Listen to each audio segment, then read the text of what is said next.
This presentation is in two parts, a slide deck followed by a brief demonstration. Digital transformations typically follow a pattern. Today, research collaborations find themselves at a similar junction universities found themselves more than 20 years ago, when they began offering digital services to their members. Infrastructure providers are on the other side of the fence when it comes to providing services for external communities of users. Without rehashing a detailed history, universities offered some of their members access to a small collection of services that were relatively easy to manage on a piecemeal basis with paper-based forms. As the number of user requests grew, IT departments replaced paper forms with rudimentary automation based on lots of scripting and database dumps from HR and student management systems. To build a rudimentary house of cards that copied a subset of user information to feed a growing number of disparate systems to provision services for staff and students. This, of course, didn't stop the flurry of forms from users for special access or elevated privileges. With the progression of time, nothing stemmed the flood of new services nor the user's appetite for access. It soon became apparent that this unstructured one-to-many data feed with exceptions was unsustainable. HR and student management systems were treated as rudimentary data warehouses, and they were proving to be unsuitable for the task as the number of available services grew, each requiring a custom connector for the creation, updating, and deletion of users, groups, and permissions in target systems. This homegrown house of cards soon turned into mountains of sludge that was error-prone and temperamental. Unmanaged changes to data sources or data structures propagated with unintended results everywhere, typically resulting in a denial of access for users. Digital transformations typically follow a pattern. Today, bioinformaticians find themselves at the beginning of a similar digital transformation with a growing number of researchers, projects, collaborations, and services. Individual researchers are expected to manage their own access on a piecemeal basis, registering for yet another login unless a service is connected to the AEF. Registrations are often followed by an additional request to the service owner or data custodian for higher access privileges. However, home organisations aren't the only authoritative source of domain-specific researcher information.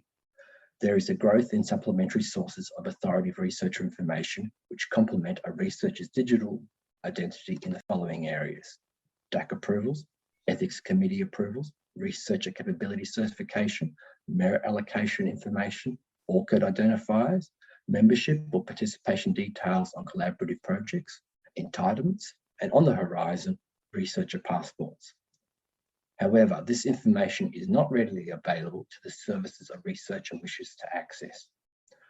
Creating one-to-one connections to these services will be time-consuming and a duplication of effort for both infrastructure providers and authoritative data source custodians.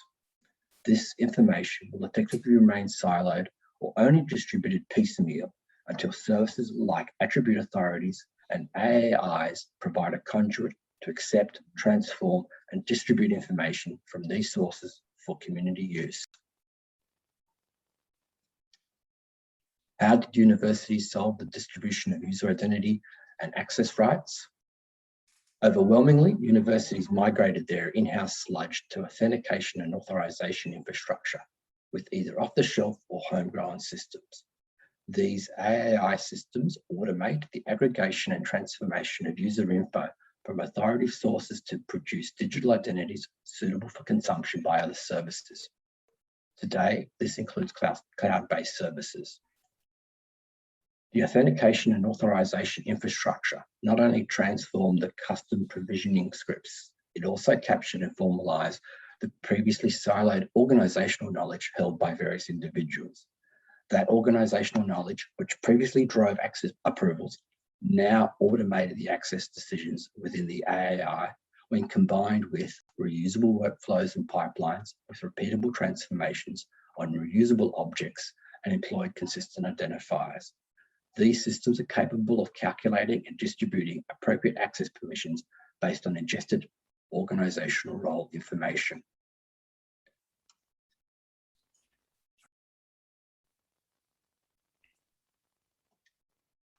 Now is the ideal time for this research community to reflect on the scope of the researcher access problem.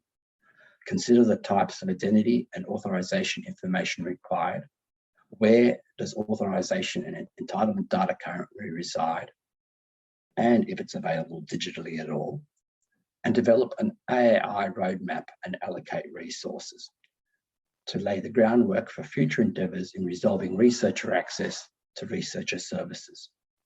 The availability of authentication and authorization infrastructure provides a touchstone for the expansion of connected services and attribute authorities, which in turn will attract researchers and collaborations.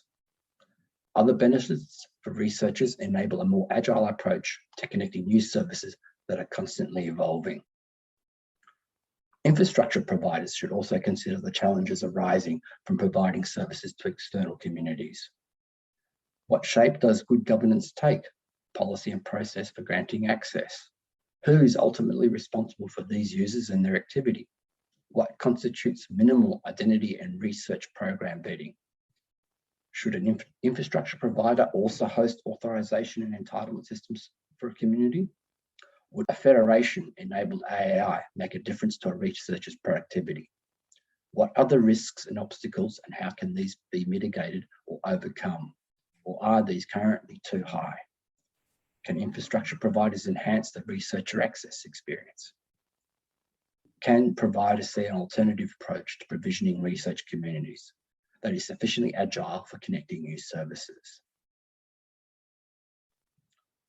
There are a number of features that make an AAI useful for research communities. Onboarding members in a variety of ways with customizable enrolment flows that support self-service, invitation, conscription, and the linking of identities from different home organisations and social logins. Using an AAI, infrastructure providers can conscript or invite principal investigators to join their infrastructure and automate access and account provisioning within a single system. A system capable of integration with a wide variety of systems using OIDC, SAML, LDAP, and database connectors. AAIs can automate a number of activities for one or more researchers, including provisioning per person per service custom identifiers, allocation of members to roles at enrolment, linking roles to services and resource groups, and managing lifecycle access with start and end dates in a repeatable manner across connected systems.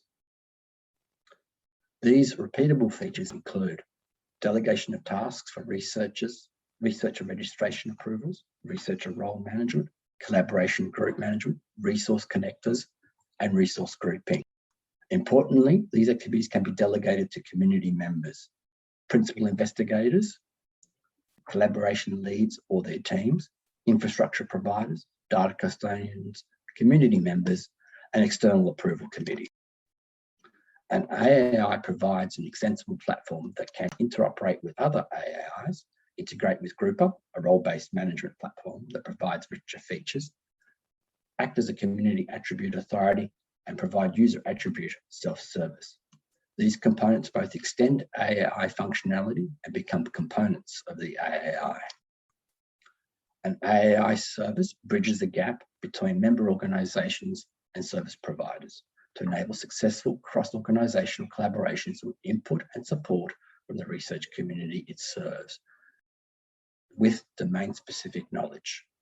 This combination permits an AAI to be flexible and community-driven. It needs to be made crystal clear at this point that an AAI can't automate the access process when data isn't available in a digital format. That's a benefit of a community-driven AAI, which leverages the community for their knowledge and experience to supplement access decision processes. The AAI in this demonstration will be CI Logon. CI Logon provides a flexible platform which brings researchers and their federation identities onto the platform to create collaborative teams without requiring yet another username and password for access. These teams and their access controls can be deployed to provide fine-grained access to a range of cyber infrastructure. This is a schematic of the ARC blueprint architecture, a non-prescriptive approach to integrating research infrastructure. The ARC BPA is a reference architecture that provides a set of building blocks or key components that can be mixed and matched according to the specific needs of the community to build an AAI in a scalable and secure way. The BPA focuses on allowing the AAIs of different research and e-infrastructures to interoperate. This functionality is needed by research communities requiring access to resources that are offered by other infrastructure providers. In this schematic, CI logon sits within the green authorization box on the right. In this demonstration, I'll be showing role-based access provisioning using CI logon to an LDAP service. It will start with an end-user enrollment and finish with account provisioning. From an end-user perspective, you'll see the enrollment submission process, email confirmation, and the upload of an SSH key. From a principal investigator or community leader perspective, there's even less to see, just the approval process. Decisions can be automated based on availability of information in the system. On approval, CI logon will automatically provision all the necessary attributes for the creation of an LDAP account that supports access to a Linux command line. This diagram outlines the architecture for this demonstration, with CI logon and the LDAP services running in Docker containers on the same host as the SSH daemon service. For those interested, typical deployments would normally not have the end-user computing resource running on the same host as CI logon and the LDAP service. During the demonstration, I'll return to the slide deck to show you a couple of other deployment architectures while we wait for the email confirmation to be received by our guest user.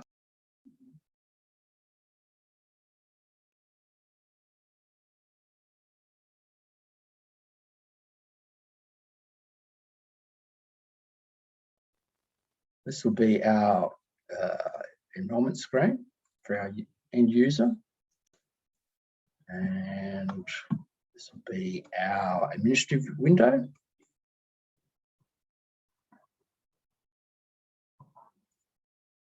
And we'll also show you the LDAP instance as well. Okay. In this demo, I'm using my AAF identity as the principal investigator, and we'll register a new user with my UTAS identity as a collaborator. I'm a current alumni member of UTAS. Firstly, let's check to see which identities already exist within CI logon. There's only 2 registered members at the moment, myself with my AAF identity and John Scullen. Looking inside the LDAP service, we'll see that there's only the same 2 people, myself and John, with our AAF identities. So let's move on to the registration process.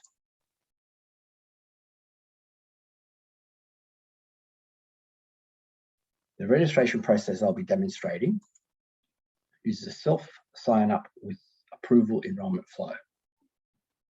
The links for registration can be distributed in a number of ways, on a web page, by email, or instant messaging.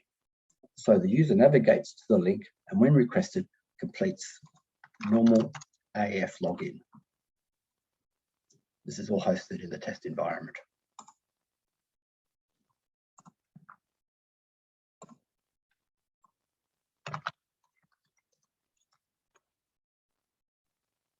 This demo currently excludes access from Google.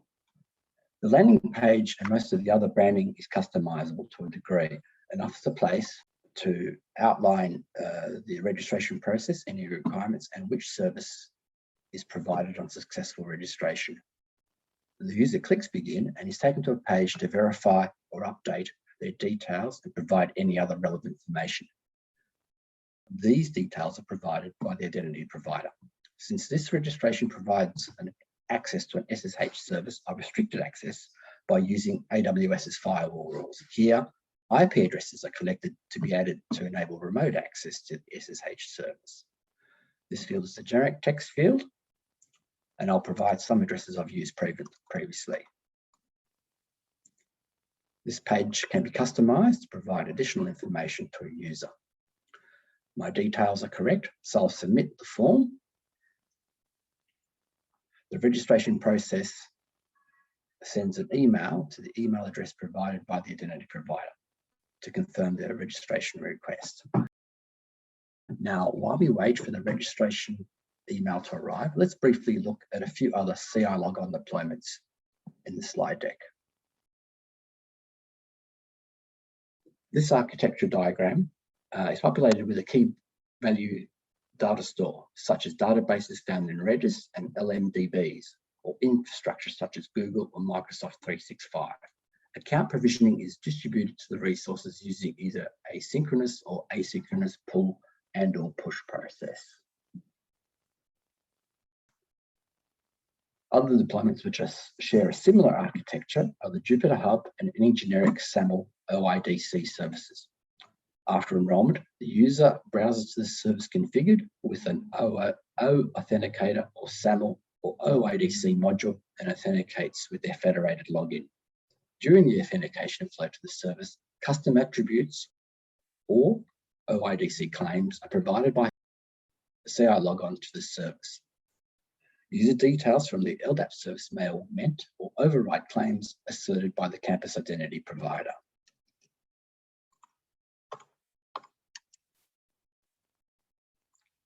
Okay, let's go back to our demonstration. Email has arrived, and the contents of this message are customizable, and the link we're interested in is this one-time link. So I'll copy that link, navigate to it. Since we're already authenticated to CI Login, it will take us straight in.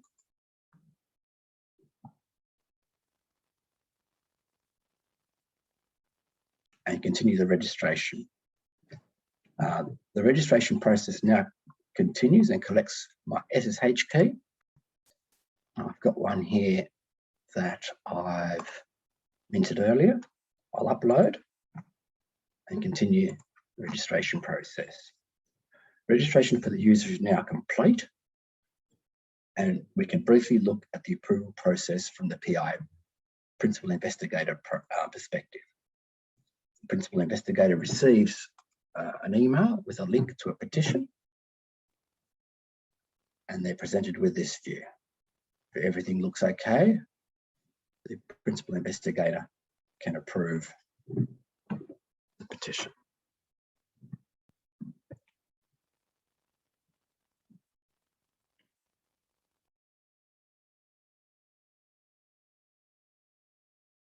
As you can see, no identifiers are assigned until after the registration is approved.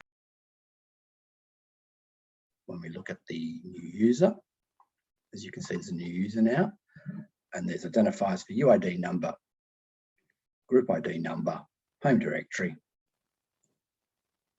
and a new role, CLI access, and a group membership that's tied to that role. Membership of this group provides membership of the resource group, which represents the LDAP service. Roles can have start and end dates, enabling and stopping access on specific dates and times.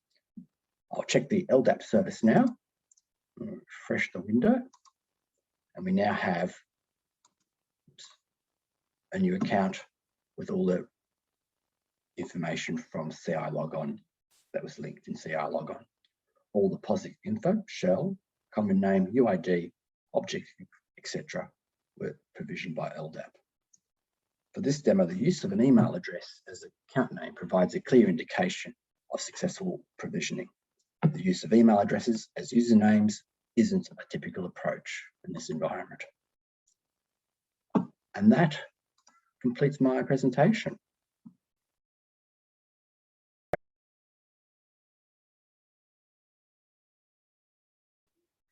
If there are any questions, I'd be happy to take them.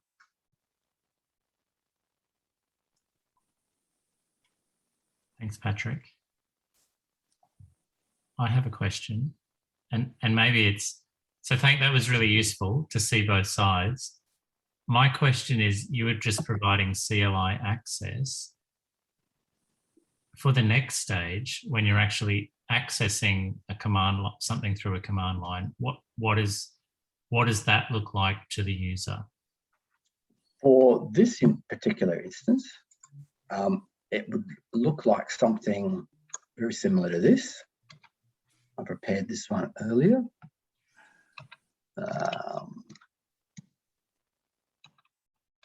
Actually, We can't see your screen, Patrick, if you're trying to show us something. well, that's a good idea. Helps if I share a screen. You're absolutely right.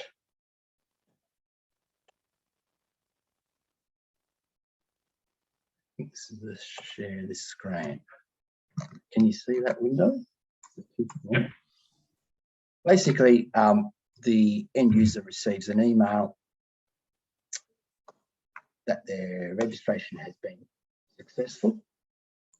And in that, we can provide some information about where they can get more information or more details on access, how to access it. Or we can also provide a brief summary of the command that they need to execute. And here it's basically SSH at the email address that was provided, the host name, and the string for the key. So for the end user, they could just copy that and it would be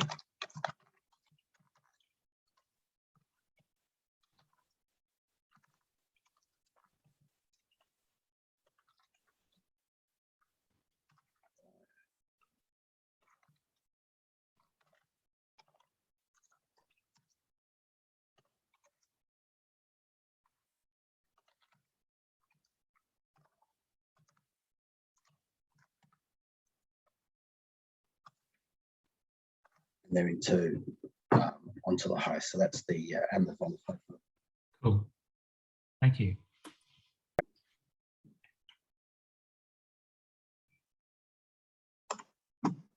Comments and questions for Patrick? Patrick, so the Nectar Cloud's done a similar sort of thing, but and where you can upload your public key, but they can also generate a key pair for you. Would that be so that the user doesn't have to upload one, they just get a private key given to them? Would that be possible? That may be possible. It's certainly not available at the moment within CI Logon. The expectation is that if a end user is accessing a number of different services that may or may not be tied to CI Logon, they can remove that key. It's certainly a feature request that can be made to CI Logon to the developers, and they can consider it.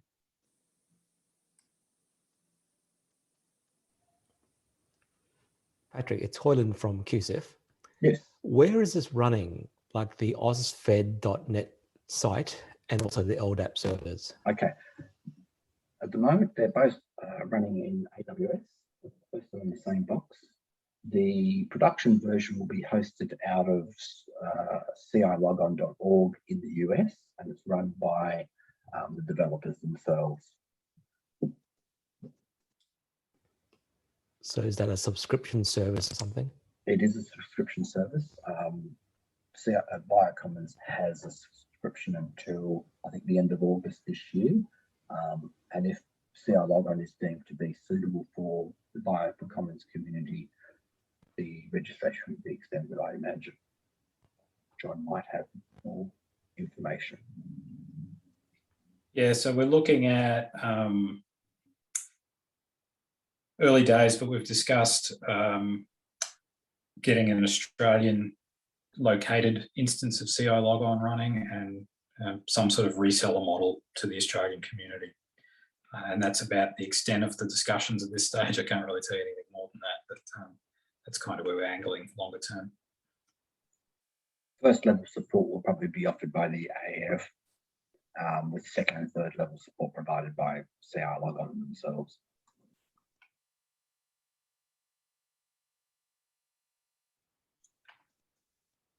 So I have another question, and I guess it's around different identities for the same individual. So you logged in with your UTAS. You could, in theory, I presume you have a Gmail account or something. You might choose to use that one. I know a lot of people in I know a few people in academia who, always use their Gmail, and then they're sort of linked together, they're forwarding stuff. So if you then decided you wanted to access that service with your Gmail, what would the process be? There's another link that can be provided, that can be made available to actually link identities. So if you've got an institutional identity and a Google identity, you then log in with a second identity, and during the linking process, and you can then link into an existing identity within CI Logon.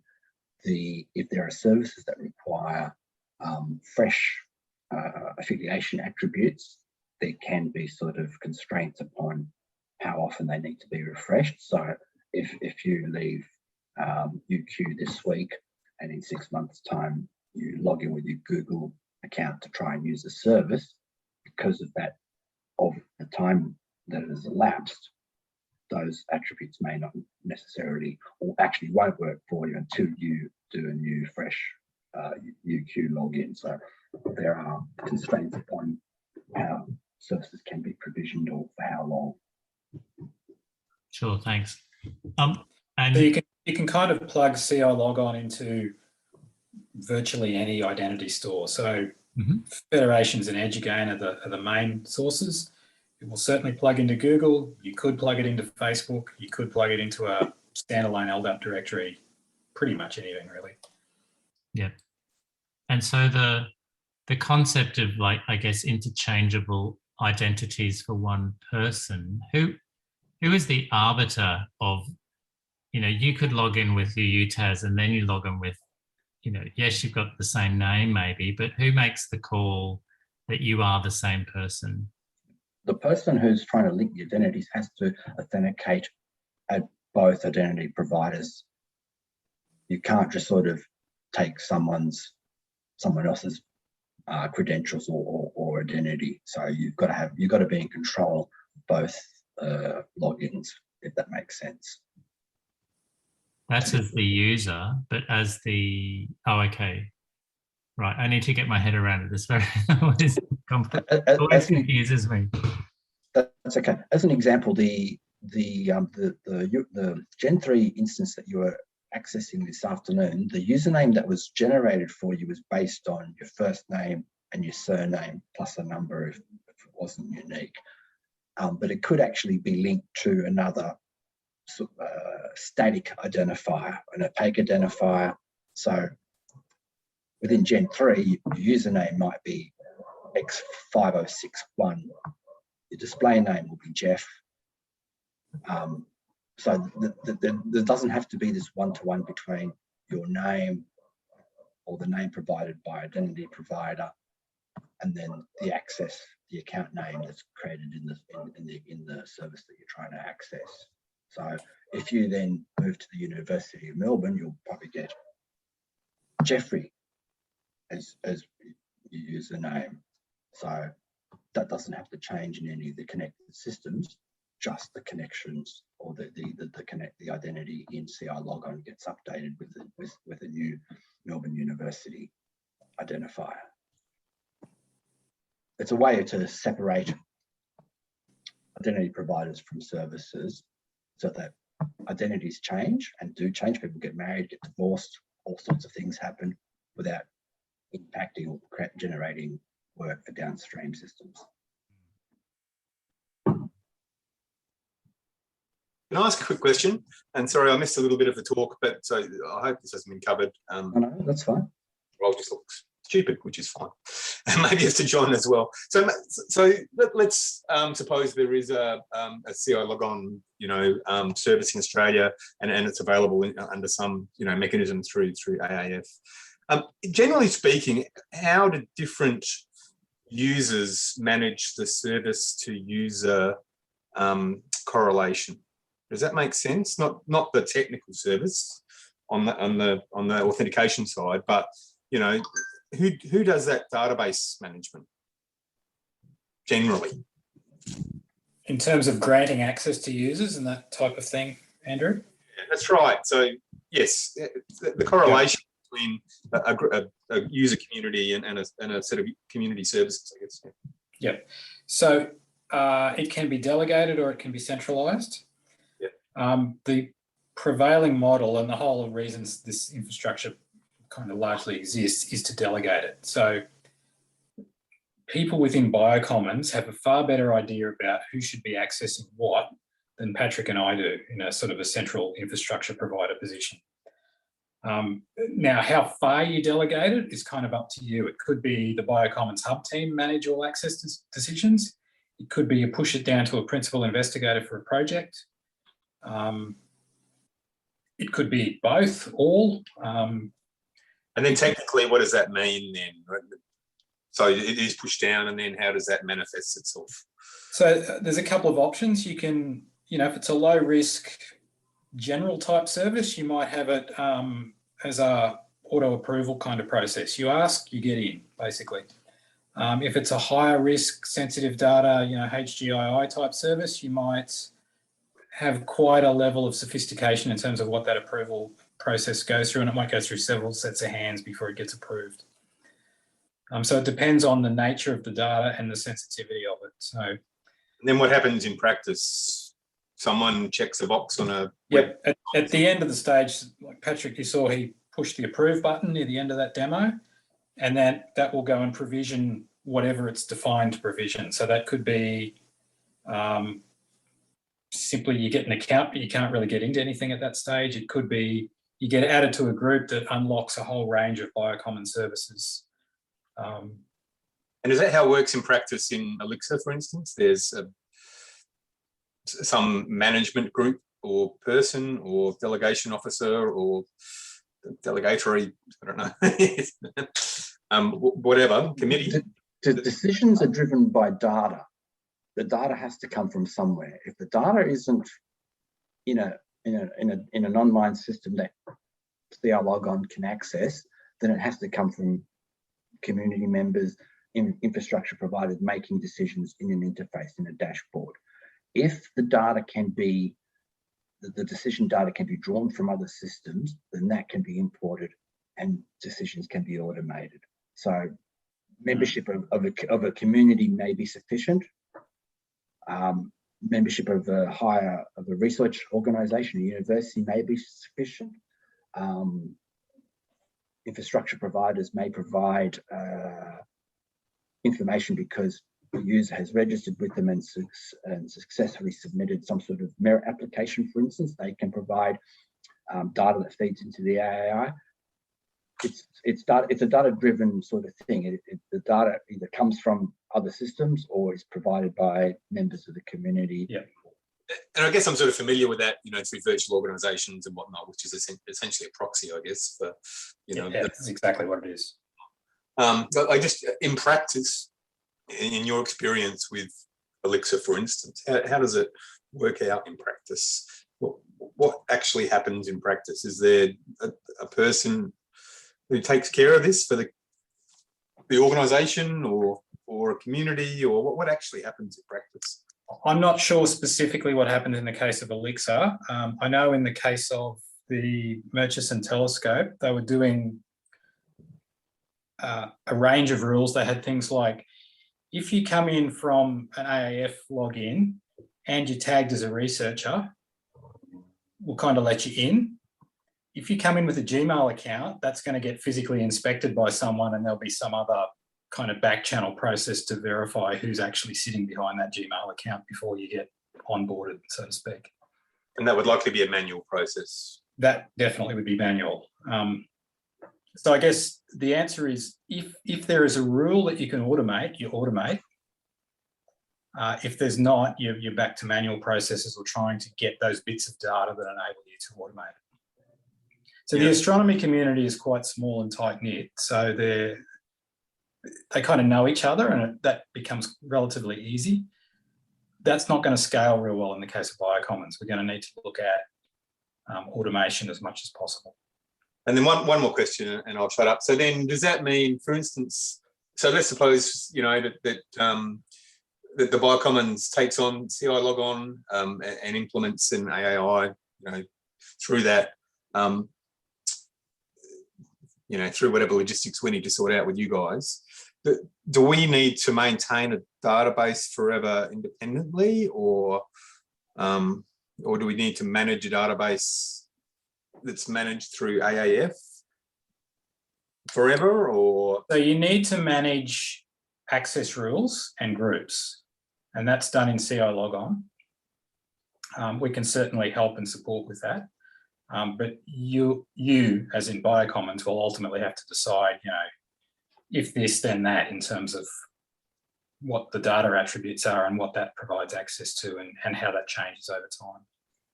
And removal of, And removal. So the good thing about this, if they get removed from the University of Melbourne IDP, they also get removed from CI Logon if that's how they're getting in. Yeah. So yeah, I've talked about onboarding, but offboarding is the same process. You take someone out of a group and they lose access to all the things that they had entitlement to before. Ultimately, the people who make decisions, if they don't have their own data source for tracking users, they need to provide the rules of who gets access, when they get access, and what the conditions are that the access is provided. So there's knowledge that exists in people's heads. That's a useful starting point for what we intend to do. And it's not just having CI Logon, it's if you have any AAI, or even if you decide not to have an AAI, you still got people making decisions based on rules, based on conditions, based on affiliations. I think the qualifier that I'm after, I think you've already answered it, it's forever. And I think it is, right? So once you started it, it's unless you can set such a clear set of rules that you're never queried again manually, then yeah, that's it. You need to essentially have as a sub-discipline or a community or whatever, or portal into that community. We need to maintain that database, I guess, of rights, services versus users. So the good thing is that CI Logon provides an audit trail of who granted access to whom, when. So you've got that there. You don't have to have a sort of paper trail separate to the system necessarily. Okay, thanks. I guess you only have to do it for as long as you have services. I guess I was thinking, the groups, and thinking about a Biocommons wide CI Logon. I guess you would probably want the service managers to be deciding on who are in specific groups for the service. And I guess I'm thinking of the Apollo service that is coming on board that has very clear, it has, roles, it has primary investigators and project administrators and all that sort of stuff. Those guys are already doing that. Excuse me, but I'm not sure what system they're doing it. So that's fine for small services, but then I sort of think about large services like Galaxy Australia. Excuse me. And I guess I wonder about, how it scales. How do you know, Apollo, we know everybody that's using it. Galaxy, we absolutely do not. So I guess it'd be interesting to sort of reflect on that as well. So I guess one example, correct me if I'm wrong, Mark Gray, for Pawsey, the process tends to be there's some process that the principal investigator goes through, or the project lead that gets onboarded. Pawsey does due diligence on that to make sure their research is appropriate, they're entitled to use the service, they decide the metrics on how much compute and storage they're allowed to have, all that sort of thing. Once that's done, that decision is then delegated to that person about whom else they bring into the system. Is that correct, Mark? There's kind of two kind of layers of it, right? There's the access to the infrastructure in general, like that's a login account and availability to log in at all.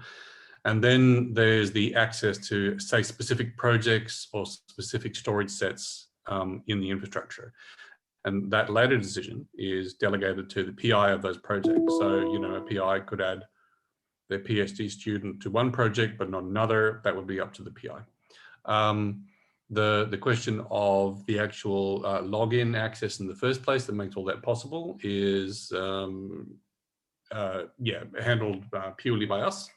That's a manual process that we undertake, And we were at some level required to do that because of all of the US export control restrictions and verifying that people aren't from certain countries and that kind of stuff. And so, now, some of that can be to some extent delegated and we actually discussed it at a recent board meeting, you know, in the sense that, you know, we could say, well, the university has assured us that this person is not from a restricted country. So, you know, perhaps we're okay with that. And then off we go. So, yeah, so it's kind of 2 layers of kind of access control, really. Yeah. And Mark, when you have, say, a PI move on, who then gets ownership of that project? Does that go to the institution that PI came from? Yeah, so normally we hope to intercept those cases when a PI moves on, that they either, you know, delegate somebody else to take over those PI responsibilities. In the event that that doesn't happen, and that has happened in fairly recently, actually, we contact the university R&D department and say, "This is your stuff now. What do you want us to do with it? And you can't keep it here." So, and off we go and have a fun chat. It's usually pretty confusing for everybody, to be honest, when that happens, because everybody doesn't want to touch it. But, you know, we don't own it at all and usually require it to be relocated. And so ultimately, you know, when a PI leaves a university, the university, to some extent, owns what's left. Can I say one more thing quickly, Jeff?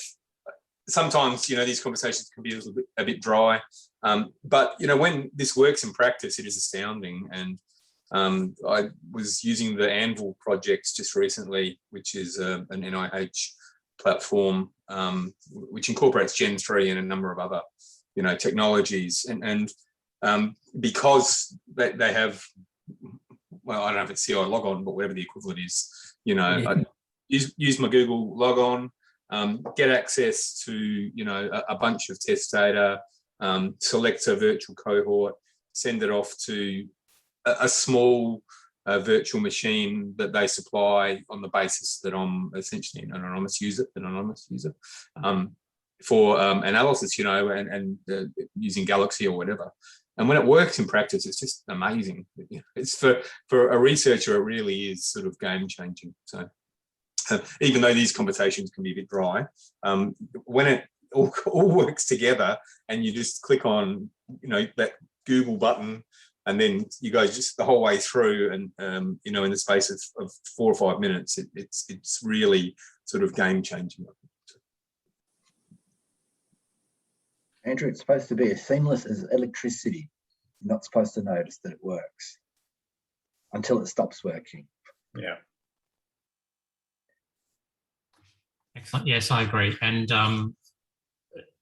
Patrick was referring to, I've been doing some testing on this CI logon for the Gen 3 project, and as a you know, registering it, so I didn't need to do a SSH key because it's just a GUI based thing.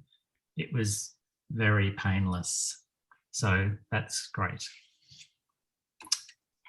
All right, we have. I've got one more question, Jeff. Yeah, go ahead. Where to next, Patrick and John? Time to approach the facilities and talk to them, have a discussion with the facilities, give them access to this sandbox that's prepared, that they can dive in, have a look under the hood. We can even provide the scripts and the configuration files if they want to stand up their own.